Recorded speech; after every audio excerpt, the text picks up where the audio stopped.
Hey guys, what's going on? Massive Beats here, checking in with the news about Universal Audio's Spark platform. I said the German word platform. Anyways, so what is it? So UAD gives you a bunch of plugins now natively.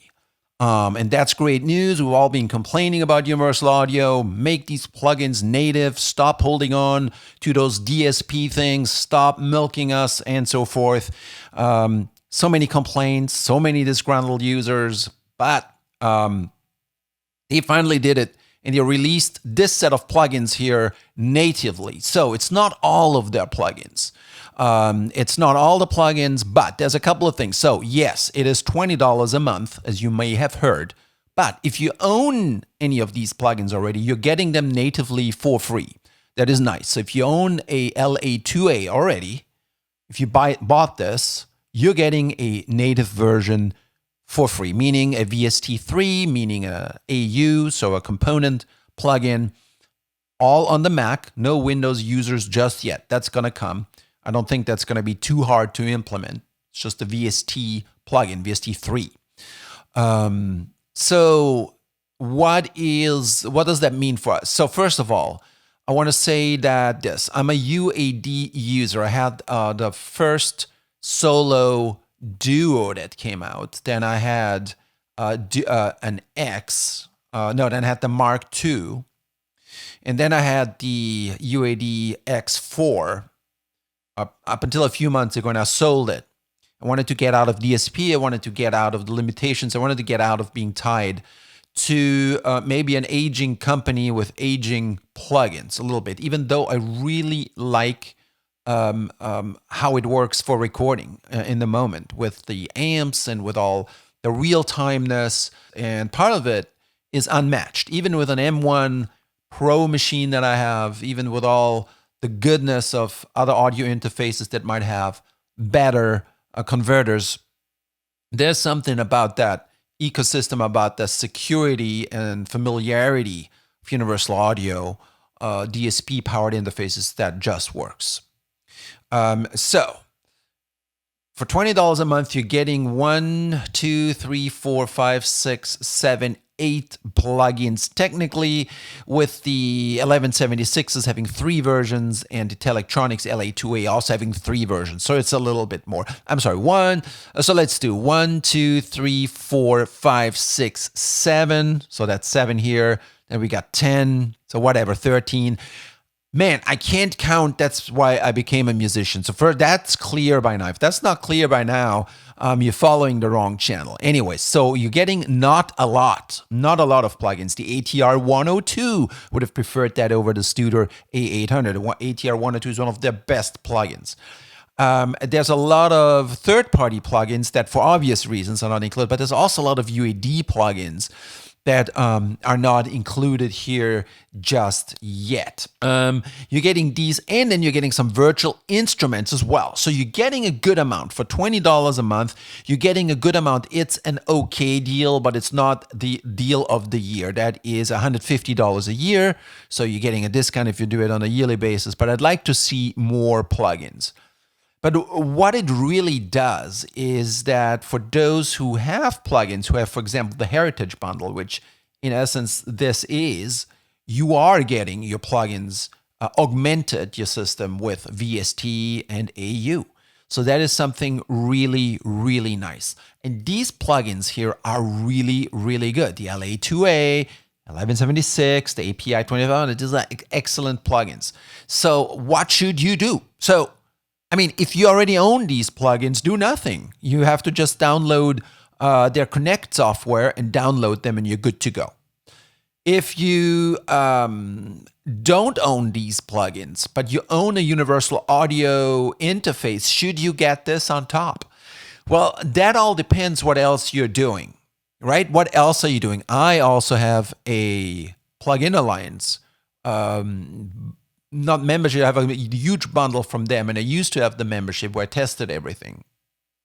And I bought a good amount. So if you have another company that you're with, like Softtube or Slate, then I don't think it's absolutely needed to buy these in a VST version, because The caveat is if you buy these in the VST-AU native version, you're not getting them. If you don't already have them, you are not getting the DSP version. So you're paying $20, you're getting their Spark offering, but you're not getting access to it in DSP. So that is quite interesting to me. So that would have been the icing on the cake. So is this a little bit too little, a little bit too late? Let's check out the instruments. Let's talk about these for a moment. The Ravel, the Moog, Mini Moog, the Waterfall B3, they're all excellent instruments. The Ravel, by the way, is almost 10 gigs. So if you download it all, you better be prepared. This is a big download. I would say these are excellent plugins. It's a first step in the right direction.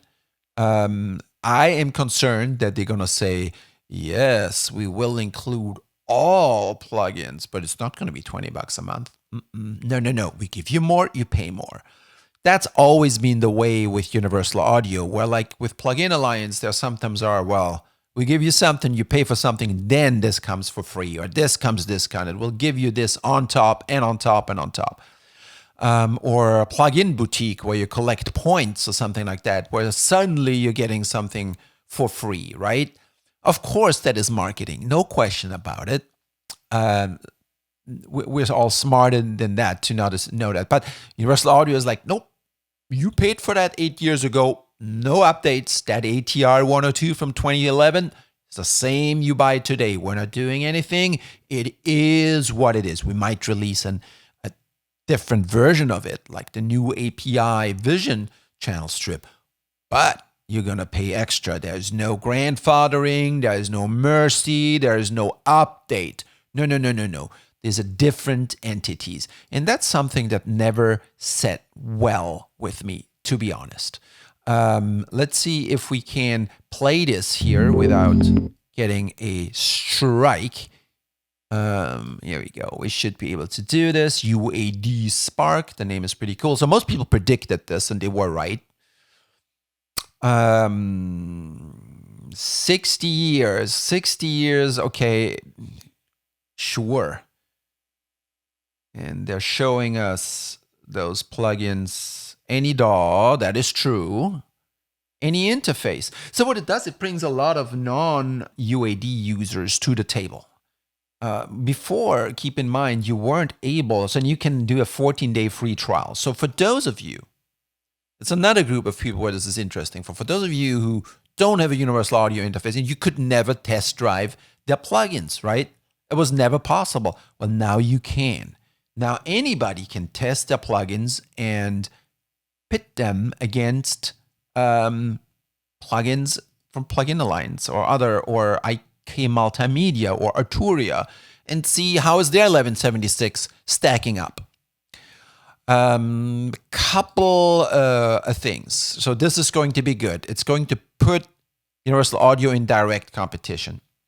It's giving existing UAD users more value for their already spent money. For those who are coming in fresh, again, $20 a month, that it might be a little bit much for these plugins here. The nice thing about a Plugin Alliance membership, which is $150 mix and mastering per year, so same price, they are adding things all the time. You're getting a lot and it keeps on growing. That is the cool thing with Plugin Alliance. They are quite generous with it. Is this going to be growing? Is this going to become more? Or is it going to be the same and then you pay us more? That is my big concern. That's going to be really showing what is what, right? So I'm starting to go in circles a little bit. I wanted to drive this point across. I have to say that on Plugin Alliance, the Vision, the API channel strip by Lindell, the Lindell 50 is excellent. It might be as good, if not better, than a Universal Audio one. I'm not sure if this one does oversampling. The Lindell does. And I'm speaking to the plugins that I know. I'm not going to speak about the plugins that I don't have or had. The Pureplate is a modernized version. It's a single channel of the EMT 140 plate. I think it's the same thing in essence. It's just one of their 3 algorithms that are on that plugin. It's very good. It's very, very good. The Studer 800, I don't know it. I don't know how it's comparing to the IK Multimedia Studer versions. I know that the ATR 102 is unmatched for just throwing that on the master mix bus. It's just so good. You dial down the highs a little bit, and it's just awesome.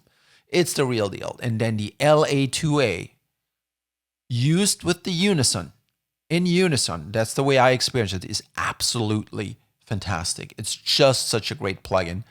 Outside of the Unison is also a great plugin. It's just modeled so well. I haven't found anything else that comes close. I haven't even tried, to be honest, because it's so good. The Lexicon 224, not going to speak about it. It's very good. I'm just not such a fan of that legendary superstar reverb. That's probably because I'm not a legendary superstar mixer. I see the value of it. I just feel that in 2022, there's no need to go back to an old-fashioned digital reverb, even if it has a magical sound from back then.